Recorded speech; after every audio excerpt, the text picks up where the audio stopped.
থাকার সময় নাই। আজকে আমাদের যে কর্মসূচি হাতে নিয়েছি সেটা হলো আমাদের যে রাষ্ট্র মেরামত করার জন্য যেগুলি প্রয়োজন, আমাদের অ্যাক্টিং চেয়ারপারসন জনাব তারেক রহমান সাহেব সেই 31 দফাগুলি আজকে প্রচারের জন্য জনগণের মাঝে এবং রাষ্ট্রকে বোঝানোর জন্য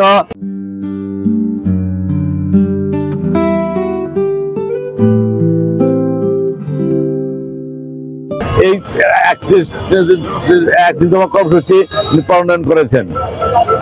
এই 31 দফার মধ্যে আছে যে একটি সুষ্ঠু গণতান্ত্রিক সরকার গঠন করা, এখানে আছে তত্ত্বাবধায়ক সরকার গঠন করা, একটি ভালো নির্বাচনের জন্য বলা, এখানে সন্ত্রাসমুক্ত একটি সমাজ গড়া, এই বিভিন্ন নিয়ে আপনারা 31 দফা কর্মসূচি নিয়েছেন হাতে। আজকে আমাদের প্রস্তাব থাকবে, সংস্কার চলবে, নির্বাচনের তারিখ ঘোষণা করতে হবে, কারণ নির্বাচিত সরকার ছাড়া সংস্কার সম্ভব নয়। আপনারা অনেকে কথা বলতে পারেন, কিন্তু সংস্কার সম্ভব হবে না। সংস্কার যদি করতে পারতেন, মন্ত্রণালয়ে আগুন জ্বলে কিভাবে? এই মন্ত্রণালয়ে আগুন জ্বলে সচিবালয়ের শেখ হাসিনার যত কুকীর্তির ফাইল সব আগুনে পোড়ানো হয়েছে, যেগুলি প্রশ্ন হয়ে যাবে, কারণ সেজন্য এই দোষরা এখনো শেখ হাসিনার দোষরা সচিবালয় বিভিন্ন বড় বড় দপ্তর বসে আছেন। এগুলি সংস্কার করতে হলে একটা নির্বাচিত সরকার দরকার। বিএনপিকে ভোট দিবেন এমন কোনো কথা নয়, যারা ভালো হয় তাকে ভোট দিবেন, কিন্তু আমাদের আন্দোলন হলো যে একটি গ্রহণযোগ্য নির্বাচনের জন্য দাবিতে আমাদের সংগ্রাম চলবে। একটি গ্রহণযোগ্য নির্বাচন আমরা চাই, সেই হিসাবে আজকে আমরা দ্রুত যেন নির্বাচনটা হয় সেই জন্য আজকে আমাদের 31 দফা কর্মসূচি নিয়ে আমরা রাস্তায় নেমেছি।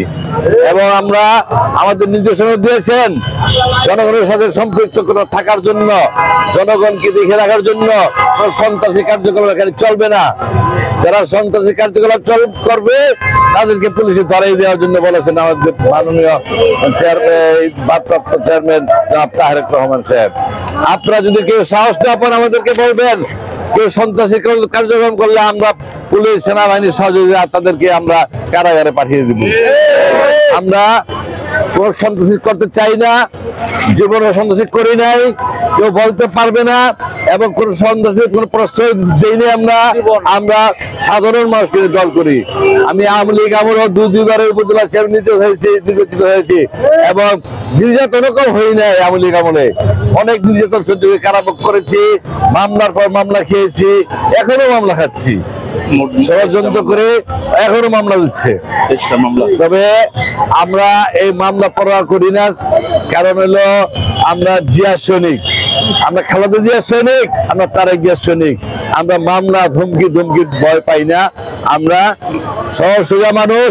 আমার নেতা ছিলেন শহীদ প্রেসিডেন্ট জিয়া রহমান, উনি এই দেশের মঙ্গল কামনা চেয়েছেন, আমরা সেই জন্য তার দিকে আমরা অন্য কারো নেতার কাছে না ঘুরে আমরা জিয়া রহমানের আমরা ঘুরেছি, কারণ উনি দেশকে একটি উন্নত দেশে পরিণত করার জন্য চেষ্টা করেছিল, কিন্তু এই বিদেশি চক্রে এবং দেশীয় চক্র কুচক্র মহল তাকে হত্যা করা হয়েছে, যাতে বাংলাদেশ উপরের দিকে উঠতে না পারে। সেজন্য পার্শ্ববর্তী দেশগুলো ষড়যন্ত্র করে তাকে হত্যা করা হয়েছে।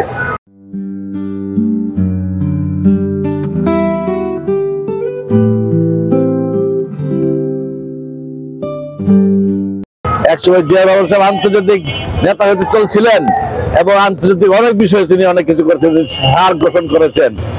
সেইটার বিশ্বে তারা আর সহ্য করতে না পারে জিয়া রহমান সাহেবকে হত্যা করেছে। ওনাকে হত্যা করলে কি হবে? 18-19 মনের মধ্যে জিয়া রহমান এখনো বেঁচে আছে, থাকবে। আমরা তার অনুসারী হয়ে আমরা আন্দোলন করে এই সরকারকে পতন করেছি। আমরা শুধু ছাত্র জনতারা, বিএনপির বিশাল ভূমিকা ছিল সেই আন্দোলনের মধ্যে। আমাদের বহুত নেতাকর্মী শহীদ হয়েছে এই সংগ্রামে, এবং যারা আজকে শহীদ হয়েছে তাদের রুহের মাগফিরাত কামনা করি, এবং যারা আহত হয়েছে তাদের সমবেদনা জানাই আমি এই বক্তব্য শেষ করছি।